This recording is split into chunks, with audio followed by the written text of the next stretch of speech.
Sale esta clase, vuelven a entrar. Pues la primera sesión va a corresponder a bioética y la segunda sesión va a corresponder a química. Entonces, este tercer periodo comprende desde hoy, bueno, desde ayer hasta el 28 de agosto. La idea es que con respecto en bioética nos vamos a enfocar solo en experimentación animal.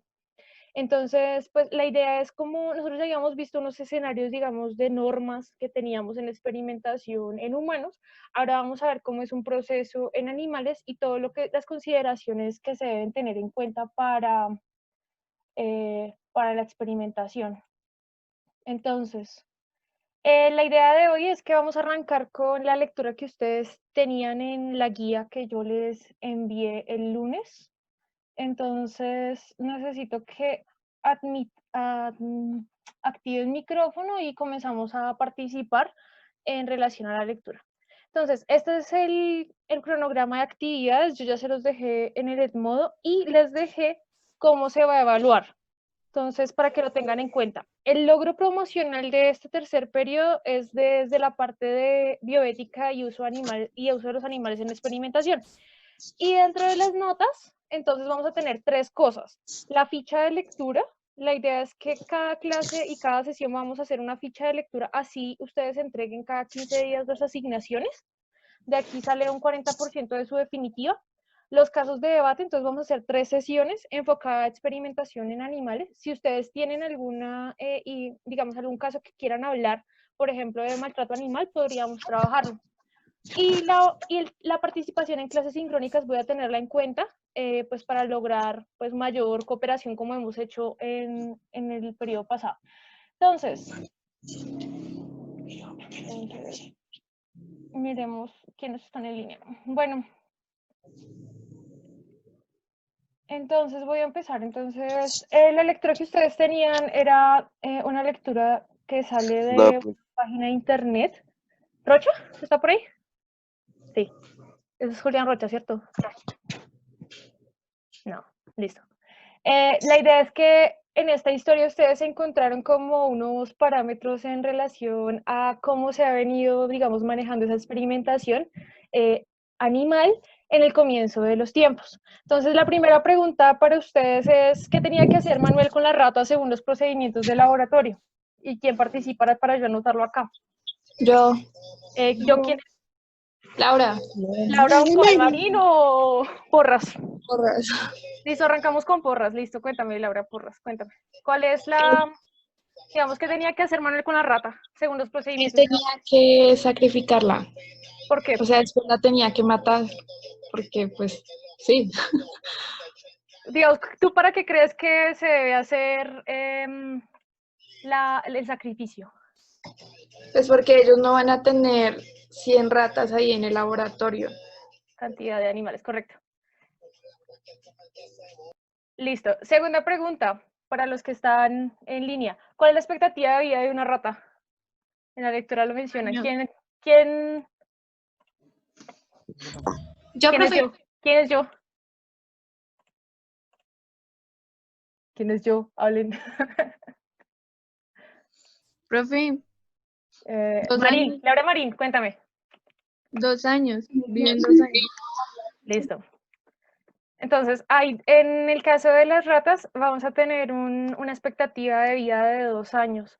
Se supone que este tipo de animales, pues, al tener unos ciclos de vida cortos, pues nosotros podemos, entre paréntesis y entre comillas, y resaltémoslo, podemos aprovecharlos al máximo en relación a la experimentación. Por eso es que se utilizan animales que tengan ciclos de vida cortos para permitir, digamos, todo el proceso de experimentación. Tercera pregunta, ¿cuál es el objetivo de las disecciones hechas en la antigua Grecia según la lectura? ¿Quién participa? Que no haya participado primero. Pues, profe, el Ramírez, objetivo, Diana, listo. Diana Ramírez, ¿cierto? sí, Cuéntame. profe, el objetivo de ellos era pues observar y clasificar la anatomía de los animales y así pues en un futuro poder ayudar porque dice que gracias a las disecciones y todo lo que hicieron con los animales pues pueda avanzar la medicina. Gracias, Diana. Entonces, claro, uno de los sentidos, digamos, que vamos a encontrar dentro de la experimentación animal es que claramente nosotros como humanos vamos a decir que el objetivo principal es algo que permita el avance o la ayuda en relación al conocimiento. Y pues como estábamos hablando, digamos, en relación a la antigua Grecia, pues principalmente era conocer esa anatomía y esos órganos que teníamos en nuestros animales. Ahora, ¿con qué fin se emplearon los animales por Pablo y Luis Pasteur?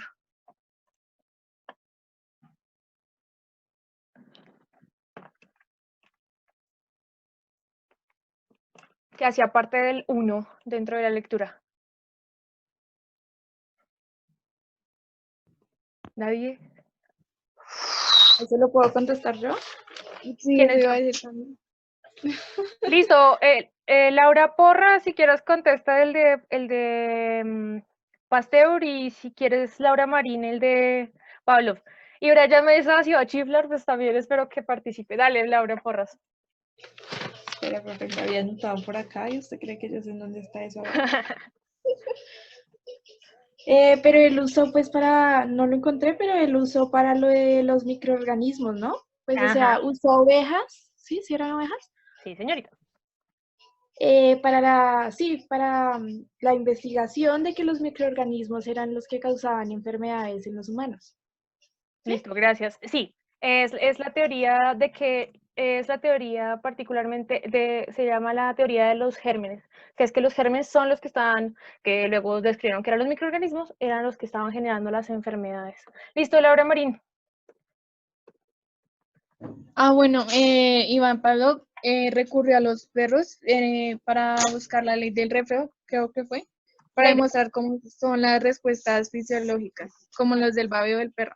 Listo, gracias Laura. Sí, entonces vamos a ver que en este primer, digamos, capítulo de la lectura, ellos hablan de, si se dan cuenta, como hay dos momentos principales, aparte de hacer disecciones y revisar los órganos, pues se enfocan en, uno, las enfermedades que ocurren, tenemos que saber cómo se producen en los organismos y cómo generan un efecto, cómo generan una enfermedad.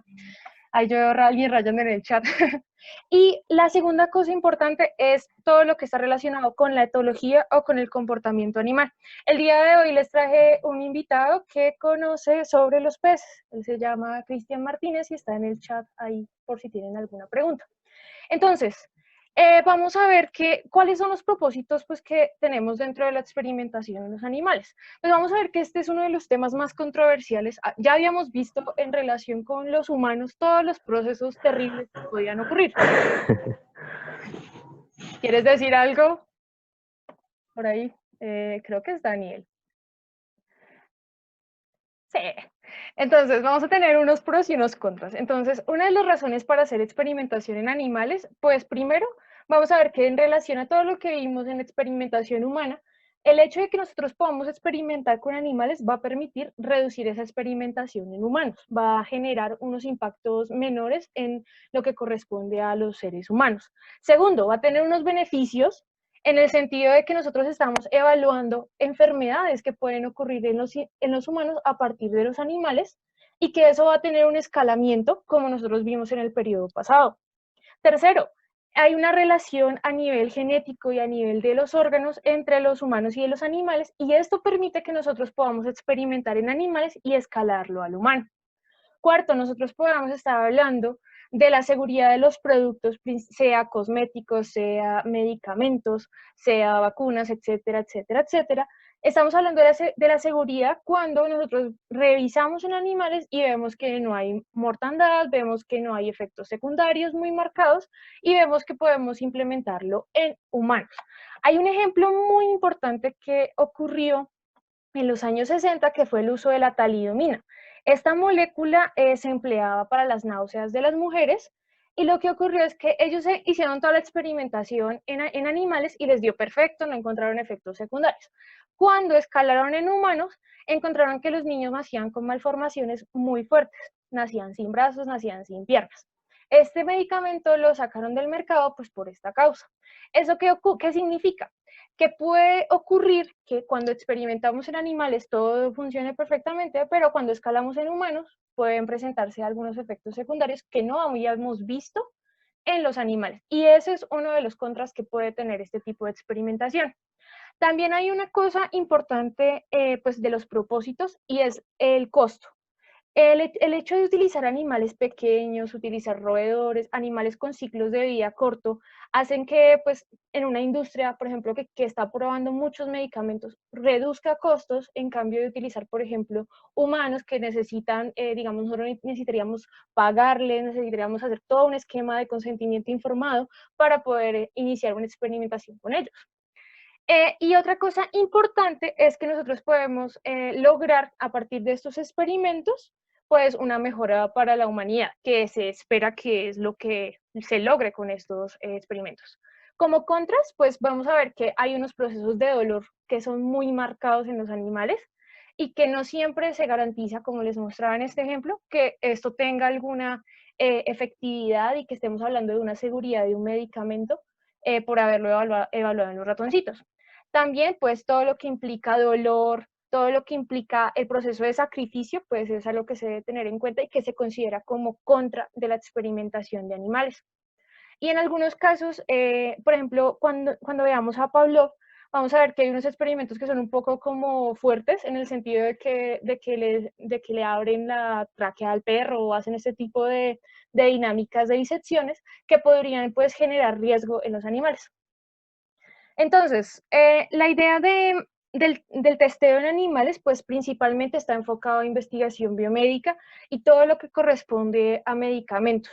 En biotecnología vamos a ver que toda la parte de investigación, sea de líneas celulares, sea de animales transgénicos, pues tienen una implicación con un ser vivo. Vamos a ver que está relacionado con la seguridad también de los medicamentos y de todas las sustancias que nosotros nos estamos aplicando en nuestro cuerpo. Entonces, dentro del primer videito que vamos a ver el día de hoy, está este, que me pareció muy interesante para que lo compartamos. Entonces, este es un video de por qué los animales se utilizan específicamente en investigación.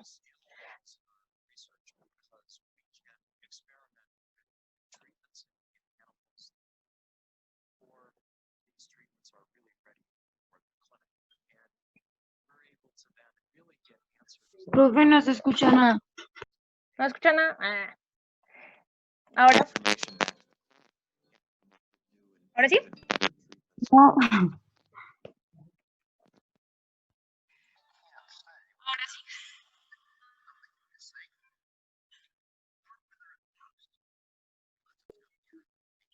Sigue igual.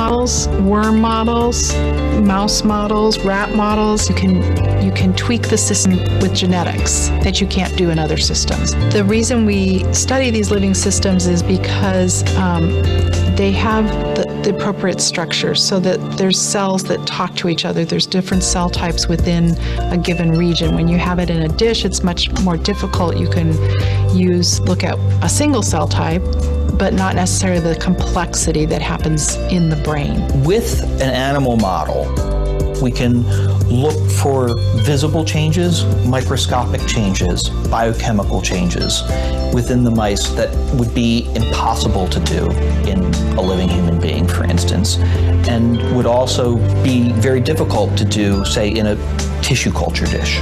Many people who don't understand animal research will say, well, why don't you use computer models?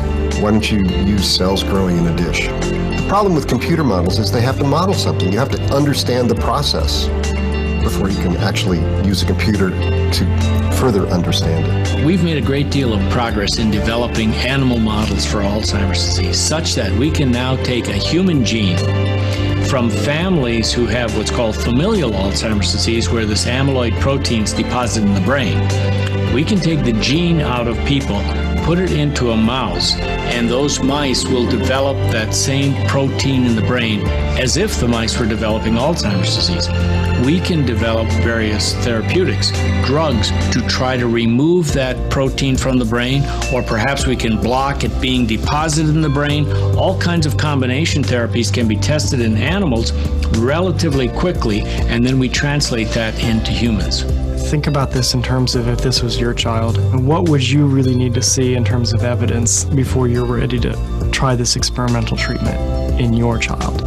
If we can demonstrate that the human nervous system works like the animals, it helps us to define treatments. And there's lots of things that we can study in animals that we can't in humans that give us the information that we need. What we can learn from the rodent models, we could never learn in the human being. Animal models are critically important for any research in this field to move forward. You can do modeling using other mechanisms and means, but in this instance, certainly the animal modeling has been critical to our progress, our discoveries, and now our ability to really change lives of people who are living with spinal cord injury today. I think it's important to understand that when we test in laboratory animals, it's not just people who benefit from that. It is animals that benefit just as well. Our pet population gets many of the same diseases that people get. In the process, we're not only benefiting humans, but we're benefiting the animals themselves. We really are working in a time of bench to bedside. I mean, everything we learn in the lab allows us to go back and forth between clinical trials in humans, the preclinical work in mice, at the bench, in test tubes, and they really inform each other, and they will allow what's called translation from bench to bedside. Animal research is that critical piece that is going to allow us to go forward. There would be no new drugs and no new devices without that type of research.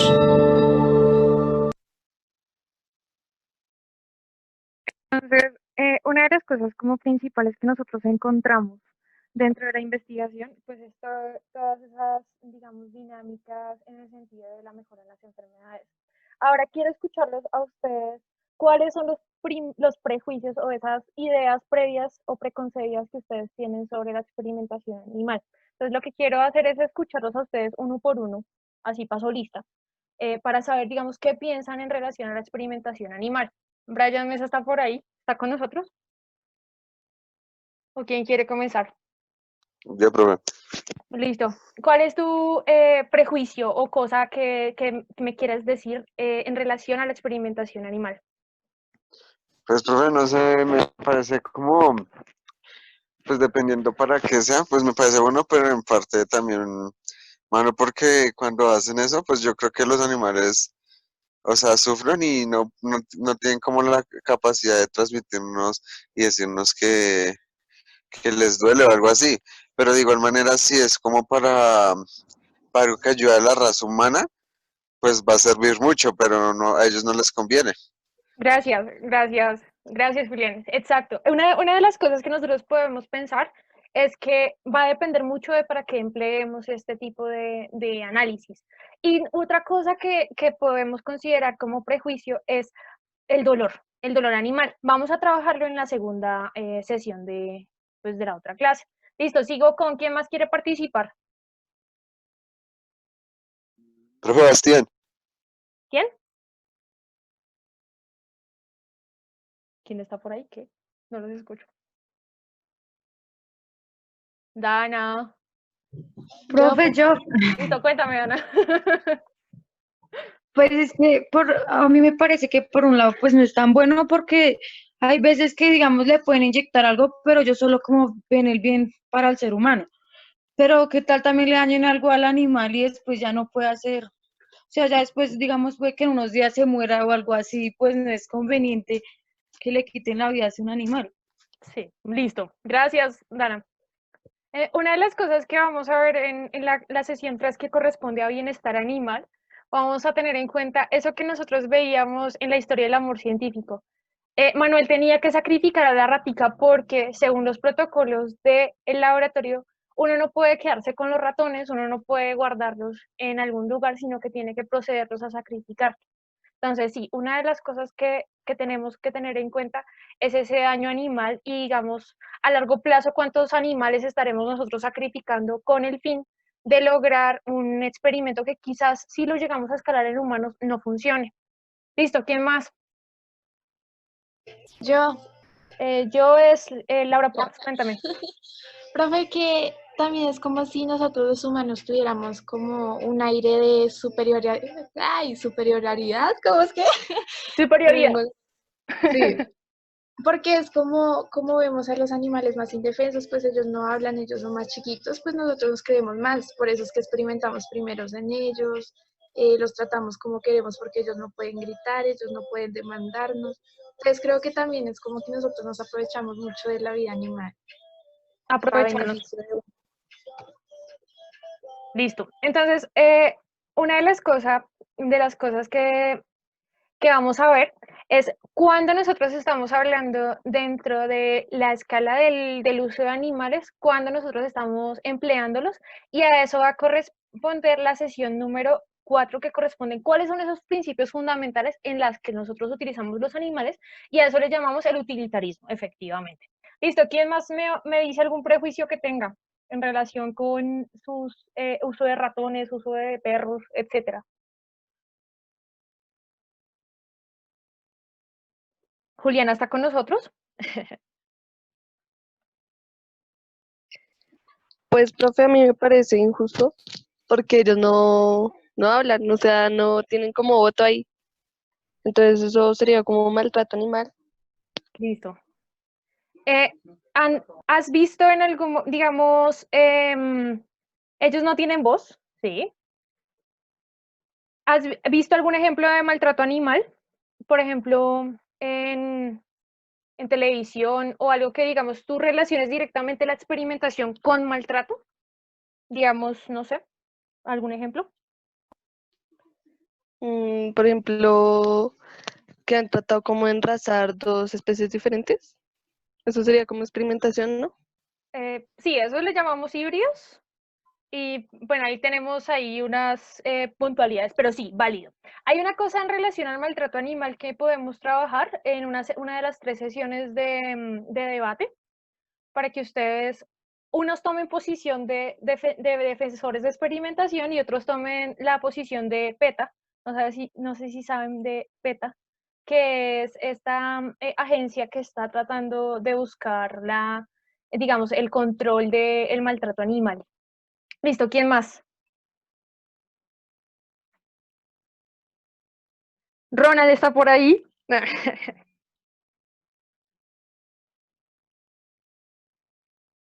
No, Ronald ya dejó la sesión inicial y se fue. ¿Alguien más va a participar o lo dejo ahí? Prieto, Mesa, Botina.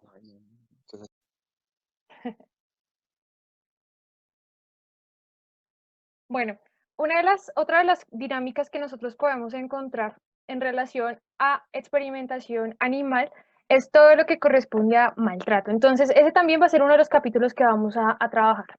Entonces, medicina y animales. Entonces, bueno, en este momento nosotros vamos a encontrar que no solo nosotros utilizamos los ratones o las ratas para el trabajo en laboratorio.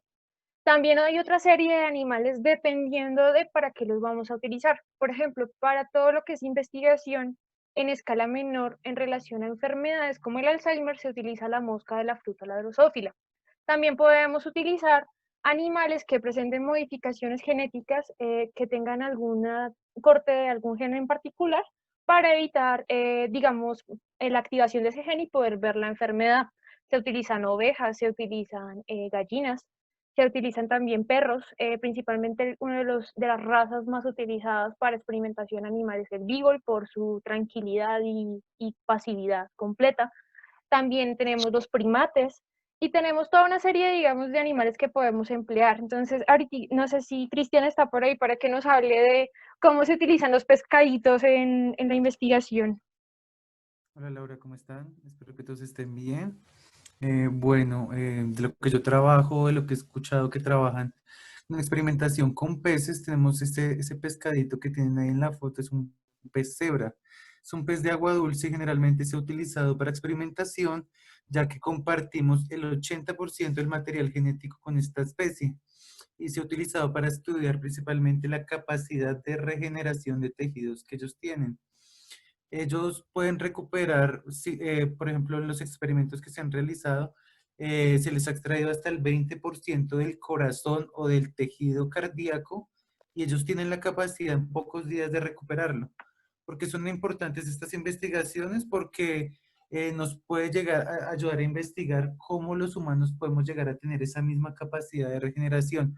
¿Cuáles son los genes que están actuando en la recuperación del tejido? Entonces, por eso y por su capacidad, por su gran capacidad de recuperación, también es un modelo en experimentación animal, ya que podemos tener una gran cantidad de individuos en un acuario, se reproducen fáciles, son fáciles de mantener.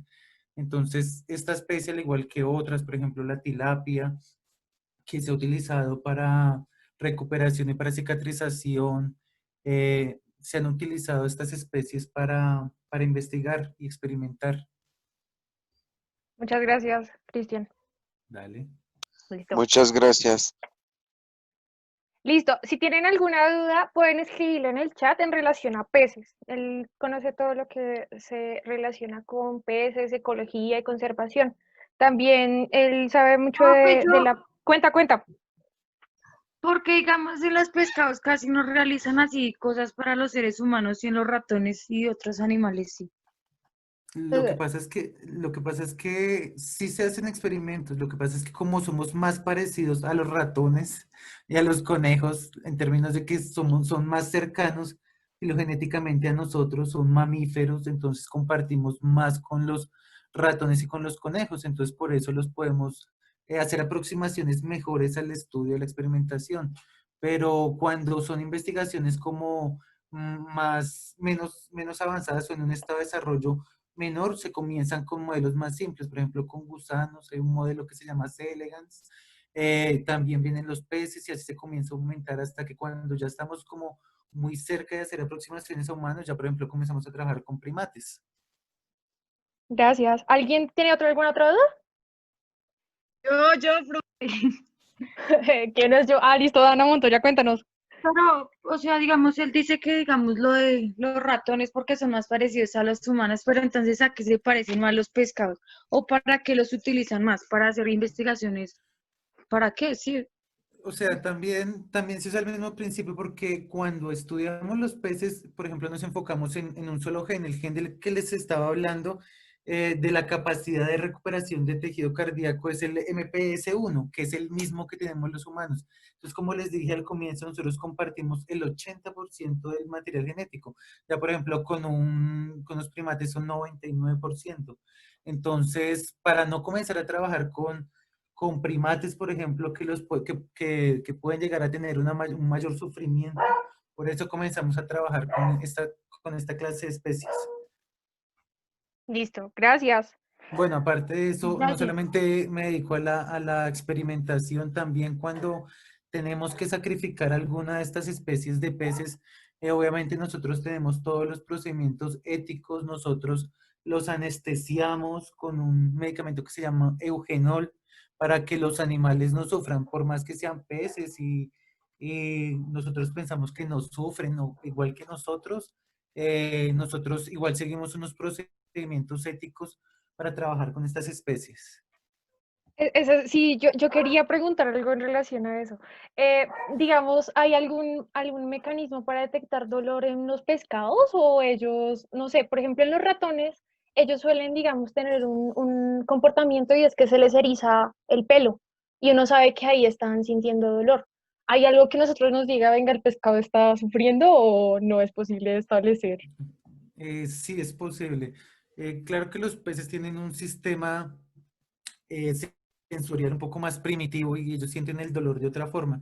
Ellos tienen más o menos en la mitad del cuerpo, tienen una serie de agujeros en las escamas por donde pasa la presión. Esta se llama línea lateral. A través de esa línea lateral ellos perciben los cambios de presión, los cambios de temperatura, de electricidad. Entonces, cuando nosotros observamos cambios en este sistema que recorre todo el cuerpo del animal, podemos percibir que de alguna forma estarían sintiendo dolor. Por ejemplo, cuando ellos cambia la presión en esta línea, eso se mide con un barómetro, cuando cambia la presión en esta línea, vemos que ellos están experimentando o miedo o dolor. Cuando experimentan, por ejemplo, la huida, también podemos percibirlo de esa forma. Muy genial, listo, gracias. Chicos, entonces, voy a terminar espérate, Dana, antes de acabar, voy a cortar en este momento porque nos quedan 5 minutos y vuelvo de una vez a ingresarlos a la sesión. Todavía nos falta la parte de historia, entonces no se vayan a ir, ¿listo? Entonces voy a cerrar y vuelven a ingresar, gracias. Con el mismo código, con la misma contraseña, no se me estresen, listo.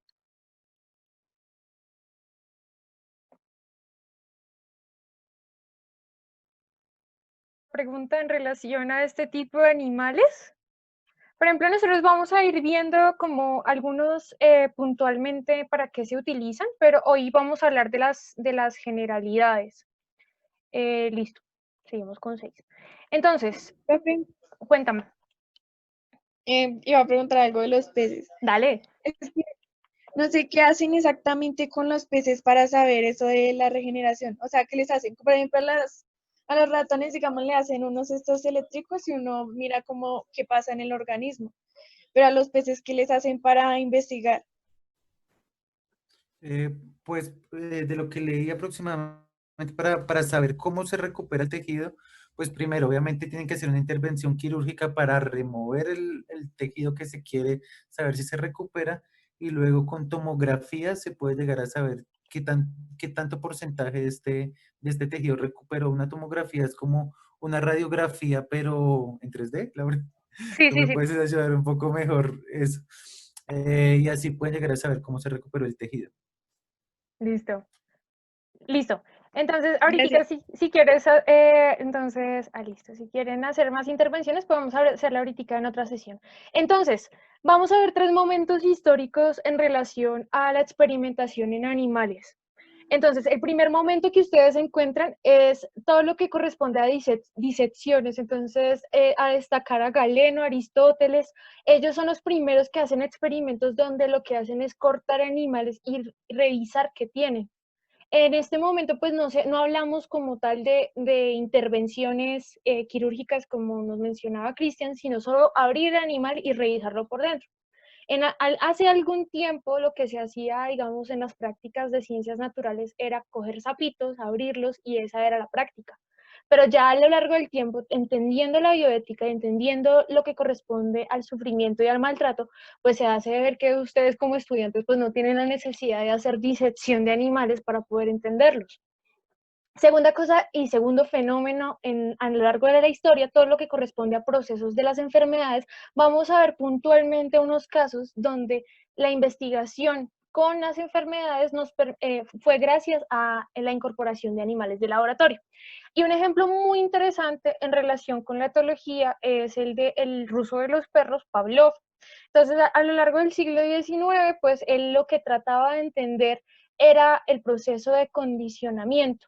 Entonces, la idea era que el animal respondía ante la comida salivando, lo que normalmente nosotros vemos en los perritos, si tienen alguno de ustedes en la casa. Si nosotros hacemos un proceso de estimulación del animal con un diapasón o esas cositas que suenan fuertemente, nosotros podemos lograr que el animal solo uniendo ese diapasón y la comida, él pueda responder con esa respuesta que es la salivación. Después, a esto se le llama el precondicionamiento. Cuando los estamos condicionando, estamos haciendo una asociación mental del animal de que relacione esa comida con el sonido y con la salivación, que es su respuesta normal. ¿Qué se hace en el condicionamiento? Pues que si yo logro con el diapasón activar la respuesta de la salivación, estoy logrando un acondicionamiento en ese animal. Es decir, el animal ya no necesita ver la comida para salivar, sino sencillamente con el sonido del diapasón va a empezar a salivar.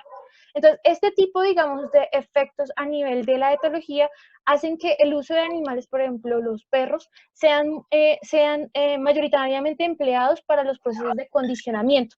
Otro ejemplo que yo les quiero contar, por ejemplo, en mi YouTube ustedes encuentran un video de unos ratones. Creo que es el video más visto que yo tengo aparte de mis clases. En ese video, los ratones, yo trabajaba con ratones en mi tesis de maestría, y lo que nosotros hacíamos con los ratones era ponerlos para experimentación de sustancias de tipo antidepresivo. Entonces, lo que hacíamos era ponerlos en laberintos.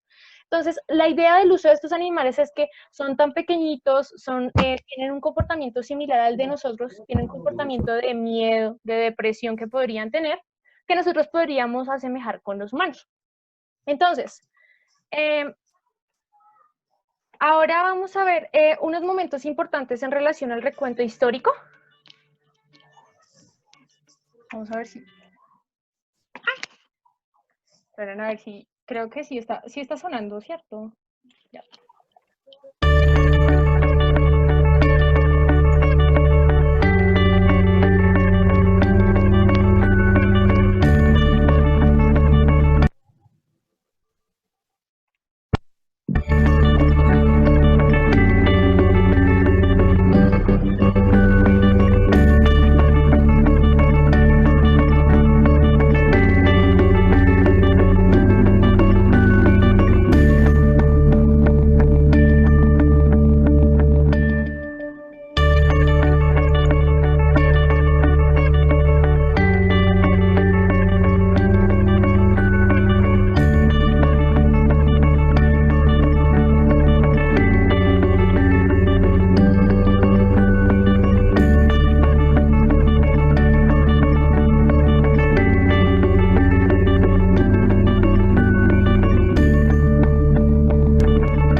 Este es el que Cristian nos estaba mencionando, de la reparación. Para relacionarlo temporalmente, más o menos al año 2010 se logra este tipo de avances con el zebrafish, del cual nos hablaba.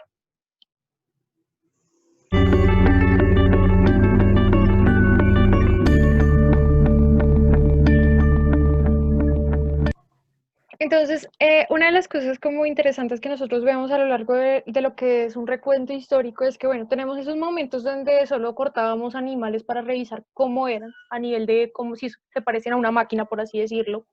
Vamos a ver un momento de la parte ya conductual o de comportamiento, y el tercer momento que está asociado directamente a las enfermedades y al tratamiento. Entonces van a haber una serie de momentos puntuales, como les mostré en el video anterior, que están relacionados directamente con un avance en los medicamentos. Por allá en el fondo está hablando alguien. Prieto. Listo. Entonces, vamos a tener primero lo que hablábamos de Pasteur y lo que hablábamos de Koch. Entonces nosotros teníamos ese conocimiento de las ovejas y ese conocimiento de que en esas esporas nosotros podíamos encontrar esos gérmenes o microorganismos. El hecho de que yo pueda pasar o inocular ese microorganismo en una oveja y mostrar que hay una evidencia de una enfermedad nos está permitiendo entender el comportamiento de la enfermedad en un animal, es decir, en un sujeto de experimentación. Seguido de esto, en el año 1898 se demuestra cómo es el ciclo de vida de la malaria. Yo me acuerdo que ustedes, cuando nos vimos por allá, cuando estábamos hablando de microbiología, me acuerdo que Rocha nos explicaba cómo era el proceso del ciclo de vida de la malaria. Entonces, una de las cosas importantes en relación a experimentación animal es que nosotros podemos tener ese ciclo de vida y ese conocimiento de cada paso, desde el proceso donde el zancudo inocula el parásito y entra a una vida, digamos, sistémica de nuestro cuerpo, se entiende por primera vez en las aves, en los gorriones. Y esto ocurre en el año 1898.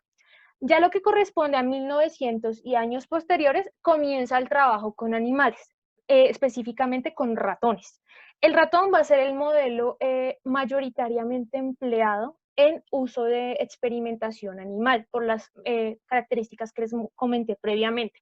Pero una de las características también importantes es que nosotros podemos relacionar esas secuencias o ese porcentaje de similaridad, como nos decía Cristian, de los ratones con los humanos.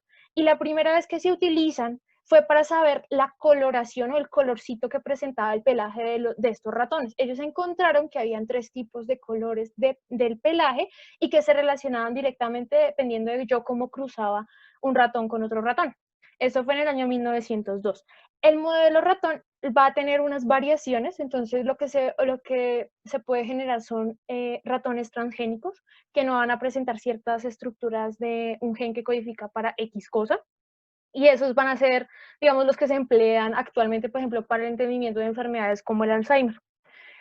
La primera vez que se utilizan los conejos fue en el año 1905 para el proceso de trasplante de córneas. Entonces, este es como uno de los ejemplos donde se emplean conejos, aunque la mayoría de veces el uso de conejos está asociado a cosméticos. Vamos a verlo en una sesión.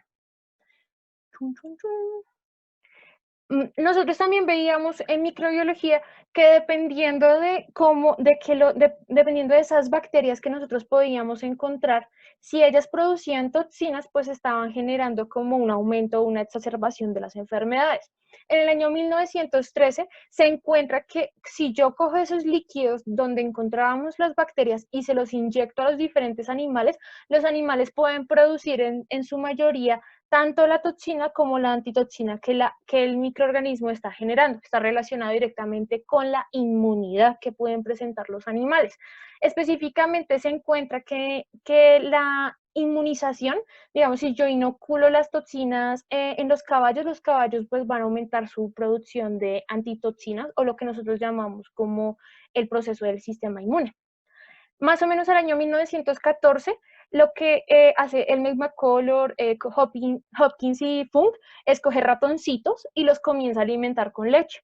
Ellos lo que querían evaluar era qué pasaba si yo, digamos, variaba los contenidos de diferentes sustancias químicas dentro de la leche y qué pasaba con los ratones. Entonces lo que encuentran es que cuando yo, digamos, retiro ciertos elementos importantes en la leche, los ratones dejan de crecer, son ratones como que sufren más enfermedades en comparación con ratones que son alimentados con una leche que contiene todos los, digamos, requerimientos. En este momento, digamos, en el año 1914 se descubre esa vitamina A y que la vitamina A tiene un efecto importante en el proceso de crecimiento de los animales. Y pues que esto se asocia directamente con lo que ocurre en nosotros, que por eso es que al comienzo de nuestra vida pues tomamos leche. En el año 1915 se hace por primera vez la transfusión de sangre. Esto se hace en perros y es la primera vez que se emplea como tal el mecanismo de extraer sangre y de pasarla a otro animal. Luego lo que descubren es el factor Rhesus y los diferentes tipos sanguíneos que tenemos y que nosotros no podemos o aceptar o donar todos los tipos de sangre dependiendo del tipo de sangre que tengamos. Todo lo que corresponde esto es lo que corresponde a uso de animales, particularmente mamíferos. En el caso de las ranas se utilizan por primera vez en el año 1921. Pues ya vimos que también se hacía vivisección con ellas, pero que si nosotros hacemos con una conexión directa con algunos electrodos, podemos lograr que el corazón de una rana pueda volver a latir y que hay una relación directa con los neurotransmisores y con el proceso de electricidad de por sí. Entonces, este es un momento donde se demuestra la neurotransmisión y el proceso de transmisión de electricidad que conlleva la neurotransmisión. Entonces, otra cosa muy importante, y ya para finalizar esta sesión en relación a bioética, es toda la parte de medicamentos. Entonces, nosotros vamos a ver que todos los animales que ustedes ven ahí han sido empleados para el descubrimiento de algún tipo de medicamento. El ratón es nuestro ejemplo clásico y el que siempre vamos a utilizar. Pero de ahí nosotros vamos a ver ciertas similitudes, por ejemplo, en el caso de medicamentos que están asociados al corazón con el tejido del corazón del cerdo. Por ejemplo, los conejos se utilizan mucho para tejidos de la piel por su similaridad con la de nosotros, y el mono, pues claramente porque presentamos una similaridad filogenética, como Cristian nos mencionaba. Tipos de sustancias que se han empleado, entonces todo lo que corresponde para evitar el incremento del colesterol en la sangre, como las atorvastatina, liberación del dolor, el control, digamos, de las úlceras estomacales, el proceso, digamos, de generación de la hipertensión, el asma, antidiabéticos, los antibióticos y los anticoagulantes. Entonces, como ustedes se pueden dar cuenta, hay muchos medicamentos que han empleado en algún momento, en algún paso, algún tipo de animal. ¿Qué vamos a ver en la otra sesión? que vamos a tener, como decían en el video, hay unos momentos donde nosotros podemos reducir esa cantidad de animales. Es decir, no utilizar 100, 200, 300 ratones para un experimento, sino que podemos reducir la cantidad. Y esa reducción está asociada a las técnicas computacionales que nosotros podemos emplear para poder, digamos, generar un modelo de la enfermedad que nosotros queremos evaluar. Pero acá nosotros vamos a encontrar que la importancia del uso de animales pues es claramente todo lo que corresponde a avances en la medicina y en el entendimiento de las enfermedades. Entonces, no sé si en este momento tengan alguna duda, sí, no, tal vez, alguna duda de cómo les voy a evaluar este periodo, alguna duda del periodo pasado. Creo que la mayoría de los que están acá pasaron el periodo pasado conmigo. ¿Ninguna duda? Muchísimas gracias, Cristian. No sé si quieras decir algo más o complementar algo más. No, Laura, gracias a ti por invitarme. Listo, muchísimas gracias. Entonces, vamos a... Profe, pero yo tenía una pregunta para él. Dale, hazla, Ana, no hay problema. Yo sigo anotando. Él decía que al pescado le inyectaban como una anestesia, pero ¿eso solo se lo hacen a los pescados o también a los otros animales? O ellos como, no, y también otra, como ellos saben que los, digamos, cada animal, por digamos los ratones es como para los seres humanos, pero creo que el de los pescados era para genes, algo así. ¿Cómo saben para qué sirve cada animal? Bueno, muy buena pregunta. Sí. No sé, Laura, ¿tú quieres responder cómo es para cada animal? Yo te puedo responder la parte que... Eso, arranca tú con la parte... Sí. La anestesia, cuando la he utilizado, por ejemplo, para tener que sacrificar algún tipo de animal, la he utilizado para todos, para peces, para insectos, inclusive crustáceos, mamíferos, reptiles, ranas también, anfibios. Siempre se utiliza anestesia. Yo creo que es un principio ético que tenemos todos los profesionales que trabajamos con animales, es siempre usar anestesia y no causar ningún dolor. Por lo menos te lo digo desde la perspectiva de los que trabajamos en la parte de conservación, taxonomía, ya que muchas veces en la parte, por ejemplo, de farmacia para saber si un medicamento, muchas veces sí se necesita saber si el animal está teniendo dolor. Pero en los que yo he trabajado siempre se utiliza y siempre en la medida de lo posible no causarle ningún dolor. Listo. Ahora, para complementar... profe. Pero entonces, en ese donde dice que, digamos, ahí, si ustedes ven que, digamos, el pescado o el animal que estén dolor, ¿ustedes paran de hacer el experimento o siguen haciéndolo o vuelven y le inyectan anestesia? No, ya se sabe, por ejemplo, en base al tamaño de cada animal, se sabe cuánto aproximadamente se necesita. Listo. Para el caso de los ratones, entonces, particularmente para el caso de los ratones, ¿qué vamos a encontrar? Entonces, por ejemplo, nosotros podemos tener diferentes tipos, digamos, de medicamentos. Entonces, lo que uno hace en ratones, puntualmente, es que uno pesa a los animales y hace la proporción del cálculo de dosis. ¿Se acuerdan en primer periodo por allá en química que yo les mostré cómo hacer el cálculo de dosis? Entonces, nosotros relacionábamos la cantidad de medicamento con la cantidad, con el peso del ratón. Entonces, lo que uno hace es pesarlo a los animales y hace la cantidad de medicamento que necesita. Para el caso de que reducción del dolor.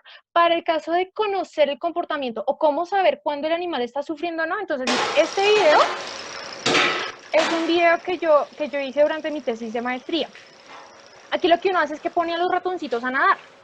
¿Por qué? Porque se ha encontrado que una metodología para saber si un animal puede estar, por así decirlo, entre comillas, sufriendo depresión, es que nosotros cuando ponemos a nadar a un ratón, el ratón cuando decide o cuando dice, no, yo ya no puedo sobrevivir a esto, no voy a hacer nada, se queda completamente quieto. A eso se le llama el periodo de inmovilidad. Entonces, ¿qué ocurre? Nosotros podríamos dejar el animal ahí durante mucho tiempo. No, el protocolo digamos, de cómo hacer la metodología para este tipo de experimentos, dice, el animal solo 5 minuticos, la temperatura del agüita tiene que estar en tantos grados. Si usted ve que el animal está saltando, está inconforme con esto, tienes que cambiar el animal y lo tienes que sacar del experimento porque es probable que sufra. Claramente hay evidencias, por así decirlo, digamos, cuando hablamos de ratones, que nos está diciendo el ratón puede comenzar a chillar, puede comenzar a saltar, pero normalmente, ¿qué es un comportamiento normal? Pues tratar de nadar. Uno sabe como investigador que en un momento lo va a sacar de ahí. El animal no sabe que nosotros lo vamos a sacar ahí, entonces lo que hacemos es medir unos tiempos en particular de su comportamiento, pero no significa que dejemos el animal ahí quieto. Sí sabemos cuando está enfermo, cuando está, digamos, estresado. Por ejemplo, el pelo se eriza completamente. Por ejemplo, el animal comienza a hacer mucho popó, es algo, y comienza a orinar solo cuando uno lo toca. Entonces, hay muchas evidencias, digamos, de que el animal está no sufriendo, sino que está respondiendo a lo que yo le estoy haciendo como investigador. Eso es para complementar la pregunta que hizo Dana. Listo. Entonces, nosotros vamos a encontrar la idea de este periodo es que nosotros ya vimos todo lo que corresponde a normas en bioética en humanos. Ahora vamos a avanzar en lo que corresponde a animales. ¿Por qué animales? Porque principalmente en biotecnología los utilizan. ¿Por qué? Porque en este momento, uso de mejora de generaciones de vacunas, empleamos animales. Entonces, todo va a estar muy asociado a ese uso. Entonces, quiero que tengan muy en cuenta eso que les menciono en relación a las notas para que no tengamos problemas a final de periodo. De ahí sale su 100%. ¿Qué voy a hacer también adicionalmente? En química yo les voy a estar dando una lista de páginas de la Secretaría de Ambiente para que ustedes se unan a unas charlas PRAE. La idea es que ustedes muestren alguna evidencia de haber asistido a estas actividades y lo que podemos hacer es notas extra en caso de que ustedes lleguen a perder este periodo. Espero que no. Listo, entonces voy a parar la sesión en este momento para que arranquemos química. ¿Tenemos alguna enfermedad? Diana Ramírez pregunta que si tenemos alguna enfermedad común con los peces. Pues que me acuerde ahorita, enfermedades micológicas, enfermedades transmitidas por hongos en la piel principalmente son muy parecidas, muy similares. Pero Gracias. hasta ahora que me acuerde así de momento eso. Y, bueno, y para lo otro, para lo que se utilizan también los peces y las ranas, para todo lo que es biología del desarrollo. Es decir, todos esos ciclos de crecimiento de, digamos, esas enfermedades, por ejemplo, que se pueden generar durante el primer momento de las divisiones celulares del óvulo después de fecundado, también se intenta, digamos, comparar esos perfiles genéticos para saber si puede estar asociado con alguna enfermedad. Listo, entonces voy a parar acá y vuelvo otra vez a llamarlos para la sesión de química. ¿Listo? Listo.